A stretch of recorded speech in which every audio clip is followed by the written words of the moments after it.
resentment is there's a bunch of people out there that have these lives that are deeply unsatisfying, because I think somehow or another, through momentum and just through just things falling into place the way they are, and people trying to fit their lives around the way these pieces have fallen into place, there are so many people that are working all day long doing something that is deeply unsatisfying and almost painful. You make furniture. You make furniture for a living, and you feel a great satisfaction out of that, and you sell that furniture. Look, man, making furniture feels good. If you can do that, you could cut those corners perfectly and sand everything down nice and stain it, and then it's done, and you get this satisfaction, and you sell it to someone, and that pays your bills. That is infinitely more satisfying than being stuck in some fucking cubicle working for someone that you don't want to work for, having to have these stupid fucking office meetings, talking to people in human resources, sitting down with your supervisor where they evaluate your job performance, and you're not really, you really need to be enthusiastic about this company. This company is your future. This kind of like, you're like, fuck, kill me now.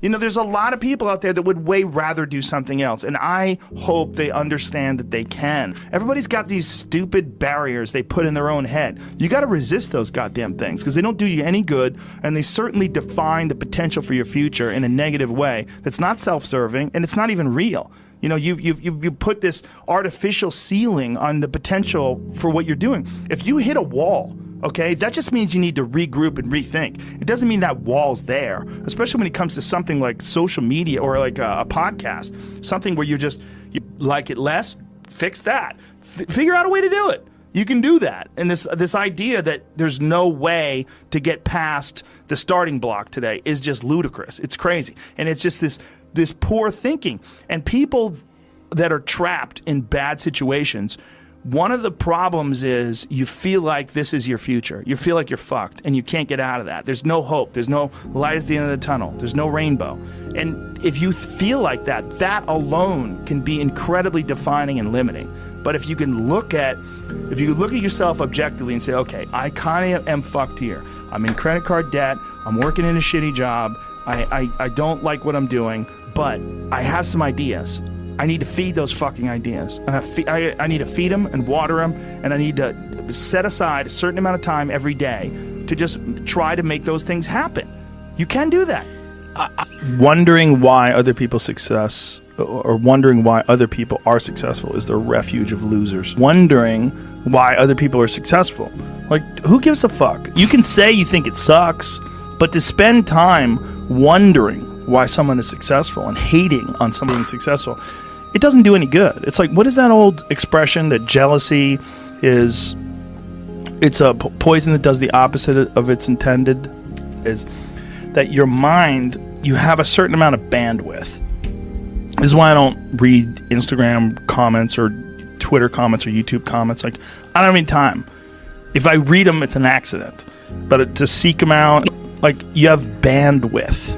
I don't spend time wondering why I hate things or hating on someone or being jealous. You have, let's call it units. You have 100 units of bandwidth in your mind.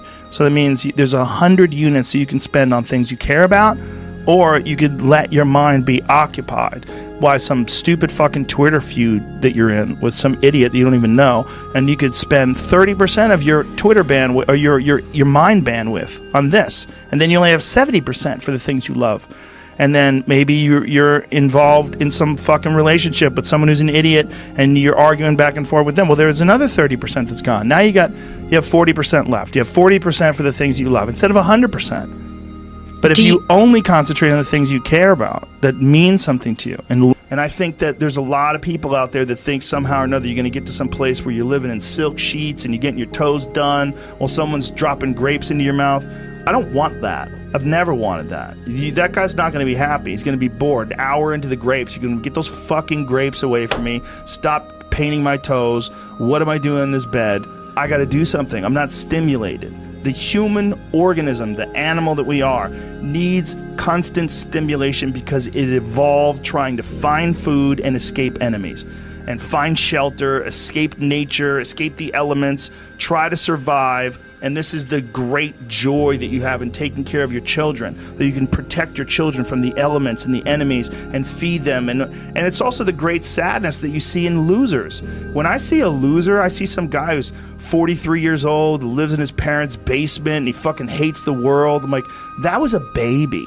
Man, this is a baby that somebody just gave shitty nutrients to, whether it's nutrients in the forms of food or in the form of thoughts and ideas and examples, and this kid developed these horrible self-defeating patterns of behavior that have led them to this point where they're this middle-aged person with no future and no idea of how to get out of this rut, and probably never will escape it, and might just wind up sucking on a gun.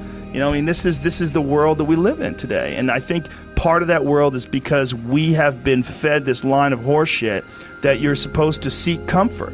And I don't think you are.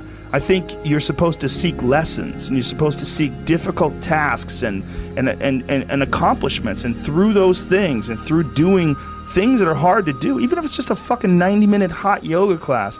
I do a 90-minute yoga class, man. Those last 20 minutes, I do not want to be there, man. And I definitely don't want to give 100%. And I can cheat. I can kind of half-ass it. I can. But if I don't, and I get through it, when that time is up and the lady says namaste and everybody gets up, I'm like, fuck, man, I made it. You know, I lost 15 pounds. My fucking yoga mat is drenched to the point where I could literally wring it out and fill a jug up with water.